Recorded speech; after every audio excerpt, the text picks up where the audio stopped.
Baby, let's get it, gang. Yo, what it do? SRT gang. It's your boy with the fat SwaggyReacts, and we are back with another reaction video, man. And shout out to Mr. Ballen, bro. Y'all already know what time it is, bro. Today, he dropped a new video, man. It's called "This National Park Has a Death Trap," bro. And y'all already know how Mr. Ballen do when it comes to these videos, bro. It's gonna be super entertaining. He's one of the best, YouTube storytellers on YouTube, man. So if you're not subscribed to him, subscribe to the channel and subscribe to your boy, cause whenever he drop, I'm dropping, bro. It's just that simple, bro. Like, share, comment, subscribe. Let's get this video 300 likes, bro. And also, again, bro, I'm definitely gonna dive into the podcast that he got as well, because I know he got over 100 something videos already. So we definitely got a lot of work to do. As far as catching up with that, but we definitely gonna get to the grind. I promise y'all, bro. Like, share, comment, subscribe, gang. I ain't finna hold y'all up, bro. Let's see what he talking about in this national park. Let's get into it, man. Let's go. Today's story is about an infamous caving incident. The reason for its infamy is largely because of a photo that was taken during the event. Now, if you didn't know anything about this photo and you just looked at it, it would be haunting and kind of unsettling, but when you have the full picture, the full context of what's going on in this photo, it will leave you highly disturbed. That photo will be shown at the end of today's video. But before we get into today's story, if you're a fan of the strange, dark, and mysterious delivered in story format, then you've come to the right place, because that's all we do, and we upload once a week. So if that's of interest to you, please offer to cut the like button's front lawn, but when you're done, be sure to blow all the grass clippings through an open window into their living room. Also, please subscribe to our channel and turn on. Now, if that's not savage, I don't know what is, bro. You gonna blow them after you just cut my grass? You gonna blow it into an open window into my living room? Oh yeah, bro, we gotta fight. It's just that simple. On all notifications. And you not getting paid, So you don't miss any of our weekly. January 30th, 1925, a 37-year-old man named Floyd Collins walked through this huge forest in central Kentucky inside of a national park.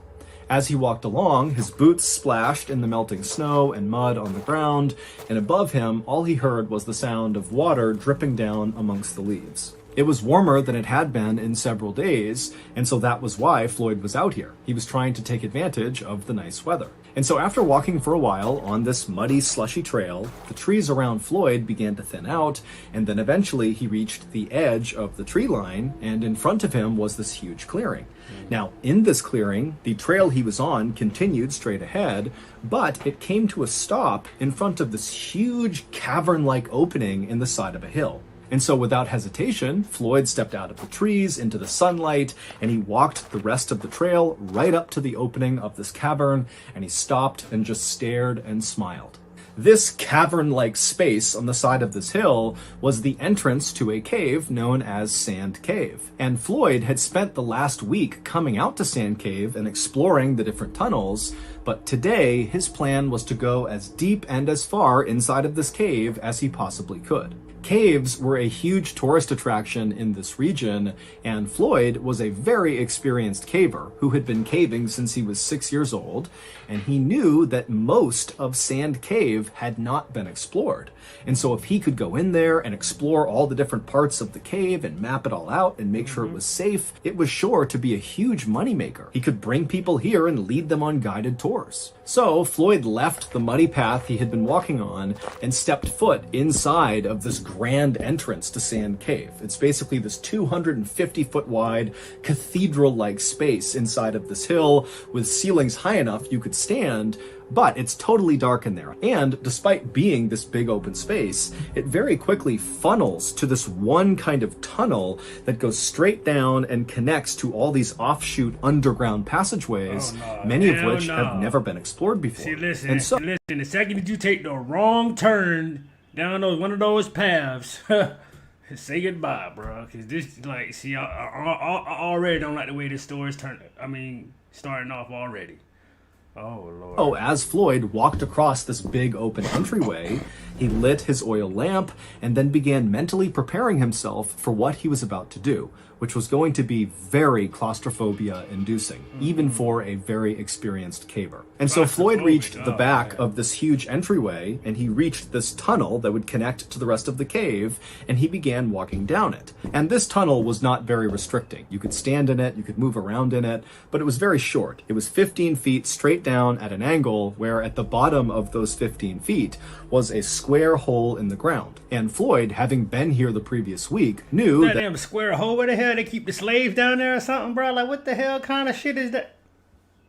Once you go through this hole, the real caving begins. Now you're going to be down on your hands and knees, wriggling your way through these very tight and restricting areas where you don't really know where you're going. Because again, a lot of this stuff has never been explored before. But this is why Floyd loved caving. He loved the adventure and the risk of doing things like this. And so Floyd got to this hole, he put his oil lamp down on the ground, he casually lowered himself feet first into this hole, which dropped down several feet, and then once he was on firm ground, he reached up, grabbed his oil lamp, and pulled it into the hole with him. Once he was inside of this lower level space, he crouched down and looked around, and off to his right was a tunnel that he could crawl through that seemed to lead to a series of other tunnels. And so he puts his lamp in front of him, he gets down, and he begins crawling through this tunnel. But like, is this a thing, like, is this something that people do, like, all the time or something, bro? Just go cave investigating, bro? Like, okay, like, what are you going to investigate? Like, what do you need to find in these caves, bro, that y'all gotta just go in these narrow little spaces and go, like why? Because then if you go into a space and you get stuck, you're know what I'm saying? You fucked. It's over for you. Know what I'm saying? Like, you should, like, oh man, bro. Tunnel. And after a little while, he reaches this kind of fork in the road where he had several options of very narrow tunnels to choose from. Now, the previous week, Floyd had gone down several of these tunnels and mapped out where they went, but there was one tunnel in particular at this fork that was very narrow. It was likely the most narrow of all the tunnels, but from where he had seen the last week, it looked like it went pretty far without obstruction. And so he immediately began going head first into this tunnel where he had no idea where it was going to go. Think about that. If you go head first into a tunnel and you get stuck, what are you going to do? You can't really go anywhere. So this guy is like totally fearless. And then another thing, bro, like if you going on these type of things, bro, like these type of adventures, bro, don't never go by yourself, bro. Always have somebody with you, bro, because anything can happen, bro. You can go, again, bro, you can go through one of these narrow, tight spaces and get stuck. Then you're screwed because you don't have nobody you can call. There's nobody with you to help you if you do get stuck. Like, bro, like why do people go on these adventures alone, bro? I will never do that, bro, period. Like, by yourself? No. In a cave? Come on, man. What are you going to do? You can't really go anywhere. So this guy is like totally fearless, just going headfirst into what most people would consider a nightmare scenario. And so the way Floyd would approach these very tight tunnels is he would put his oil lamp out in front of him, and then he'd keep his hands over his head, and he'd kind of wriggle his way headfirst and push his lamp along the way. And so that's what he did. He began going into this really restrictive tunnel. You know, it's hard to breathe because the walls are so tight on his chest cavity. But as he's going, eventually the ceiling begins to slope upward just enough that he can pull himself up onto his hands and knees and kind of catch his breath. By this point, Floyd was approximately 55 feet underground. That's where this little pocket was, where he could get up on his hands and knees and breathe. And so from this position, he still could see with his lamp that this tunnel continued to snake further and further down. And his hope was that eventually it would lead to a big underground chamber that was not just big enough to go to your hands and knees on, but was big enough you could stand and walk around in, because those were the big tourist attractions. Not only because it seems like another world underground that you can fully explore and walk around in, but also, as Floyd knew from his past experience of going into other caves, caves, a lot of times those big underground chambers are full of Native American artifacts. And again, that was a huge potential moneymaker for people like Floyd because it allowed him to advertise that this cave where tourists could go explore was full of all this rich history. And so Floyd eventually, after catching his breath in this little spot, got back down onto his stomach with his hands out in front of him with the lamp out ahead of his fingers, and he began going deeper and deeper into this unexplored section of Sand Cave. And as he inched along, even though the ceiling remained very tight on top of him, he's totally compressed to the ground, the walls on either side of him began to expand, which meant Floyd, if he wanted to, could actually turn himself around, although he couldn't stand up. And so Floyd is making his way down this very low ceiling area when he notices his oil lamp is beginning to flicker, which means it's going to go out soon. Now, Floyd wasn't concerned about suddenly being in the darkness inside of a cave. Now, to most people, that would be terrifying. Right. But Floyd, again, was so experienced, he was very confident that he could easily make his way out again just by touch. He didn't need the light. But he did know that trying to move around inside of a cave in the darkness was dangerous. And so he should not do that if he could avoid it. And so as much as Floyd wanted to continue and hopefully find something incredible inside of this cave, he decided he really needed to just turn around and go back to the surface and come back the next day to continue exploring. And so, because this part of the tunnel he was in was really wide, he was able to turn himself around and drag his lamp until he was facing back uphill, and then he rolled onto his back. So his head is pointing back up where he came from, and his feet are pointing in the direction that he had previously been traveling, and he's on his back. And so his oil lamp is above his head. He can move his arms side to side because, again, it's pretty wide in the area he's in, but his head is pretty restricted by the ceiling. And he began inching with his heels and pushing with his arms, moving up the tunnel on his back. And as he would move, he'd use his head and his hands to push the oil lamp back up the direction he was going. And for a little while, this system worked great.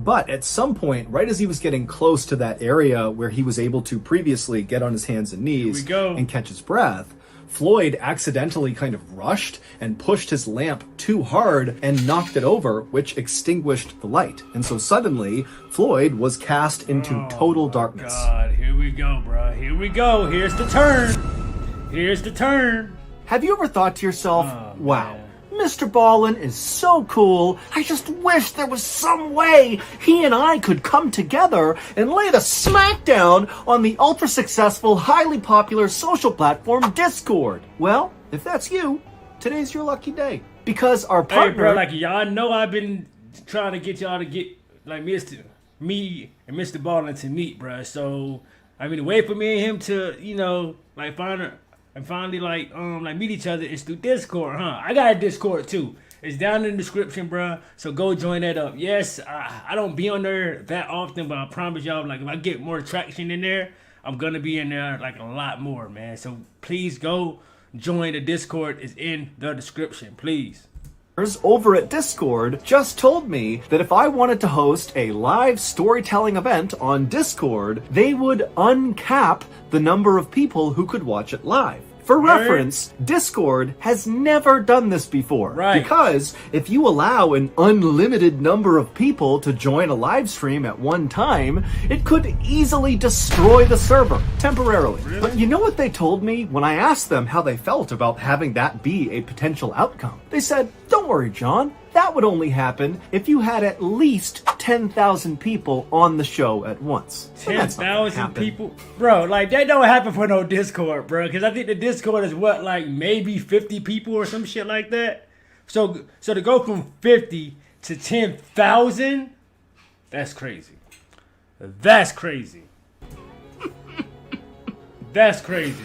Those fools. In 2 weeks, on May 19th at 7 p.m. Central, I'm going to host that live storytelling event on Discord. It's totally free, and I need all of you fans of the strange, dark, and mysterious to do me a favor and log in right at the start, just so we can surpass the 10,000 viewer mark and destroy Discord's server temporarily. And then after they fix it, which will be quick, I will spend the rest of the live stream telling you stories. Joining our official Mr. Ballen Discord server, where I'll do this live stream, is quick and easy. All you gotta do is click the link in the description, choose your adventure, agree to follow our community rules, and then on May 19th at 7 p.m. Central, click on the live storytelling event. Me and old Sing-Along will see you there.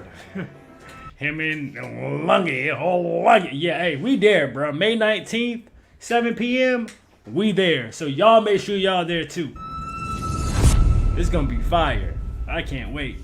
Now, again, Floyd was not concerned or really even scared about being in darkness inside of this cave, but this was not a good scenario and he knew it.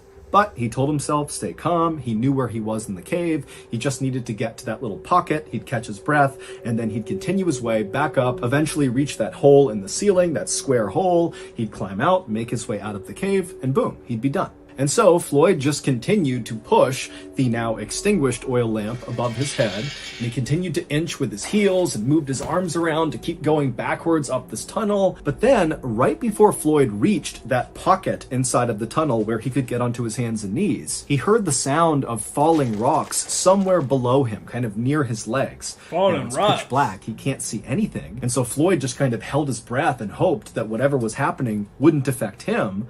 But then he felt a shooting pain in his left leg. A 27-pound rock had broken loose from the low ceiling and landed on his left ankle. Now, at first, Floyd was actually relieved that the rock had landed only on his left leg. And in fact, his leg was actually kind of positioned in a depression on the floor of the cave. And so the rock didn't really hit his left ankle directly. It kind of like hit the ground and then leaned onto his left ankle. And his left ankle was kind of protected in the depression in the cave floor. And so Floyd's thinking, thank goodness it only landed on my ankle and not on my head or my chest, because then I'd be dead. And so, after catching his breath and kind of calming down, Floyd tensed his body and pulled his left leg as hard as he could to clear this 27-pound rock. But his foot wouldn't budge. And so Floyd thought he would just reach down and kind of dig his foot out. He'd just move the rock out of the way. But even though this cave had widened out on either side of Floyd when he had gone deeper and deeper into it, because he had retraced his steps, he was farther up the tunnel where those sides had really come in much closer to him. Man, and so he wasn't able to actually reach down and touch the rock. And this is exactly why I said, bro, if you go on these type of adventures, bro, never go alone, bruh. For this reason right here, bruh. For this, man, people, man. The walls made it impossible. And so he wasn't able to use his hands to clear this rock. And so Floyd is pinned underground, unable to move, in absolute pitch darkness inside of a cave that's practically crushing his chest because the ceiling is so low. And he knows it's unstable. The ceiling has now fallen off, so there's a chance more rocks could come in at any time. I mean, this is like a worst case scenario for anybody who goes caving. But Floyd told himself to just stay calm. He knew this was a very bad situation, but people were certain to find out he was missing, and they knew he had gone to Sand Cave, and they would come here, they would find him, and they would rescue him. And so Floyd just decided he would wait. And for an agonizing 30 hours. You see what I'm missing? Like, you see what I'm saying, y'all? Y'all see what I'm saying, bro? This is exactly why I said what I said, bro. You like you don't got no cell phone on you that you can call some. Well, I'm pretty sure you don't got no damn reception down there. Never mind. But it's just the fact that, like, come on, bruh. Now you literally stuck and you was down there for 30 hours, bruh. In a cave. Just decided he would wait. And for an agonizing 30 hours. Remember, 30 hours of pitch blackness trapped in a totally claustrophobic environment. 30 hours of this. No food, no water, can't go to the bathroom. He's laying there for 30 hours, and then finally he hears a voice coming from somewhere near the entrance of this cave. A voice? And when he heard that voice, it was like the sweetest sound he had ever heard. Because not only did they represent help, but the voice was coming from Floyd's brother, Homer, who was also a very experienced caver. What? And so Floyd's thinking, thank goodness I'm saved. But what?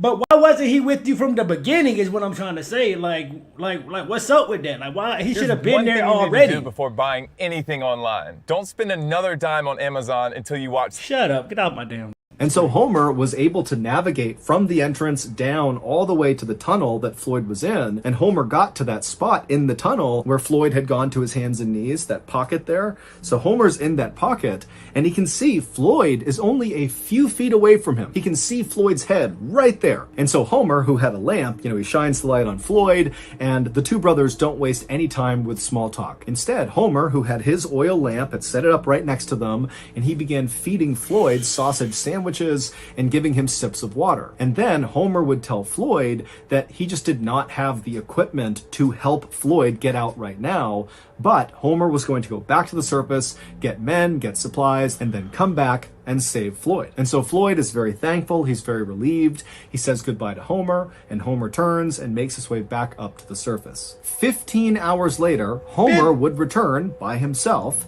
and so at this point, Floyd has been trapped for 15 hours, bruh. 15 more hours on top of 30. 45 hours in that cave, bruh.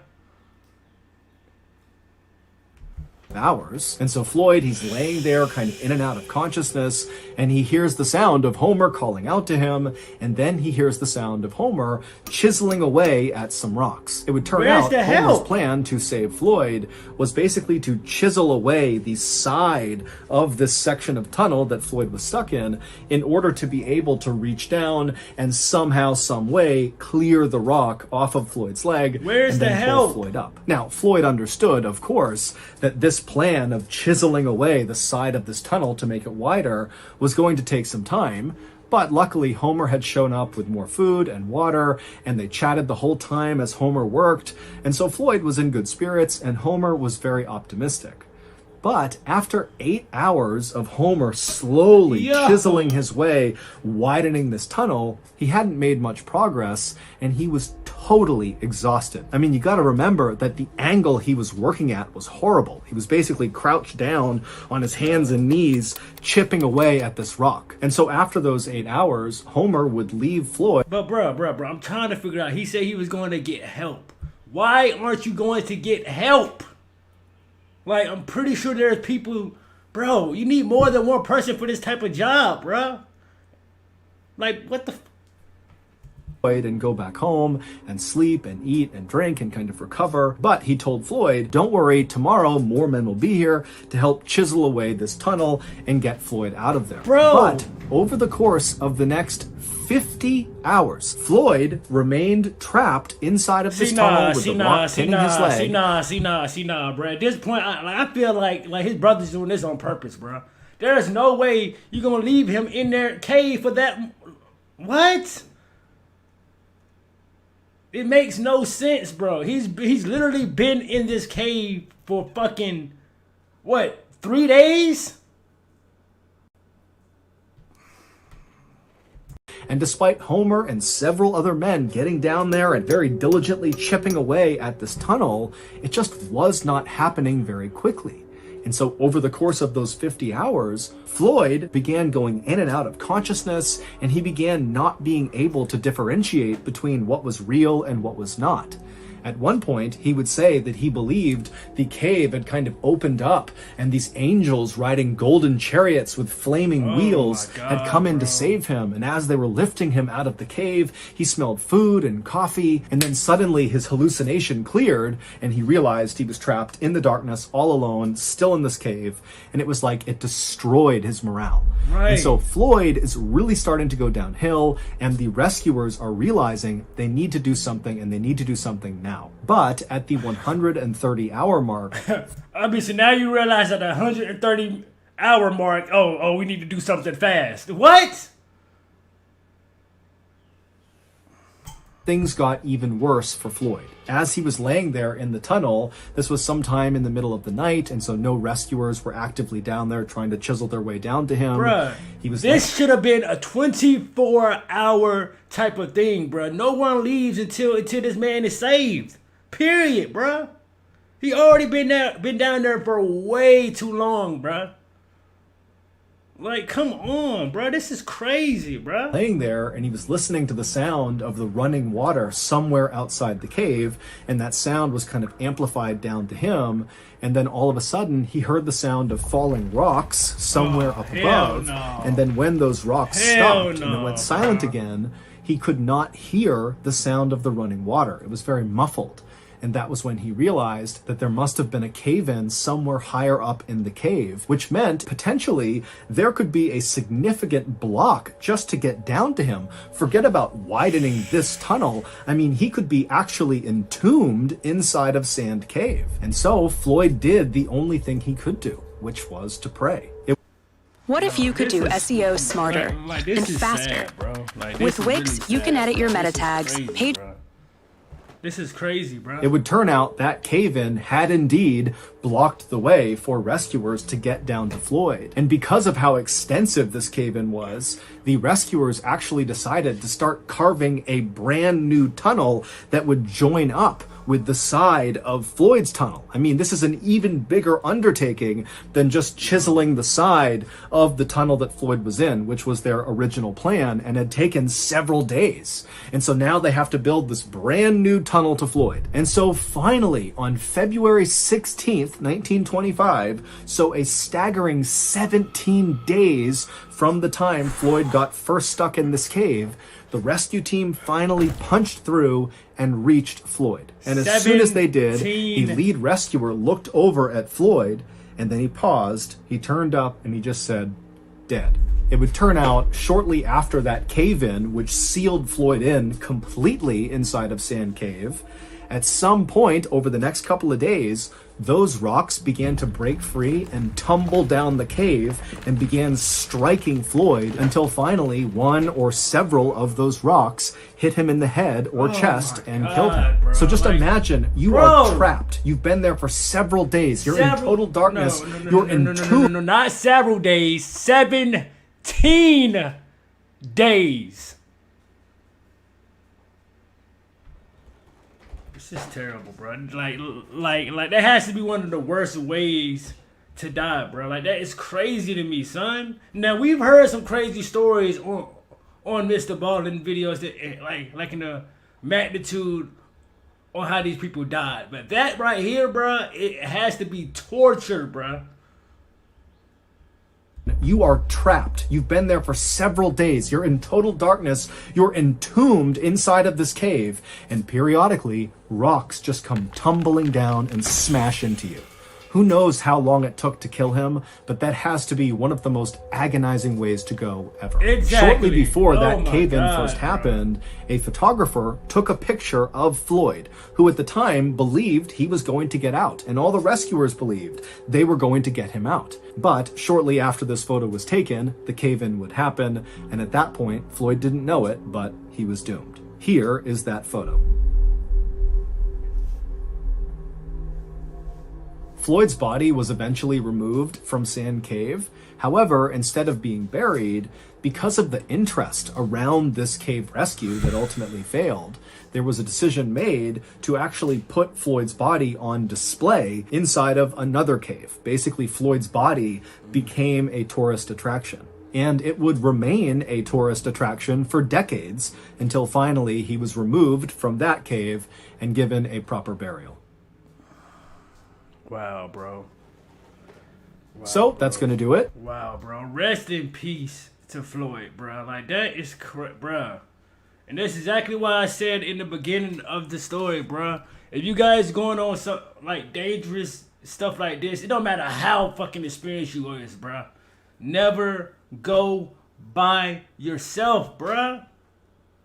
Like, this is crazy, man. Like, and again, bro, like with them not going, like doing a 24-hour type of thing to get this man out, period, was freaking like a fucking ridiculous, bro. It was fucking ridiculous. He was down there for 17 days. Shouldn't no like human being like go through that, period, bro. Period, bro. Like, shouts out to Mr. Ballen, man. Rest in peace to Floyd once again. Tell me how you guys feel about this video, man. Like, am I tripping, y'all? Like, let me know down in the comment section, bro. Cause this is crazy, son. This is really crazy, bro. Like, share, comment, and subscribe, gang, and SO. RT gang. I'm out this thing, man. It's crazy.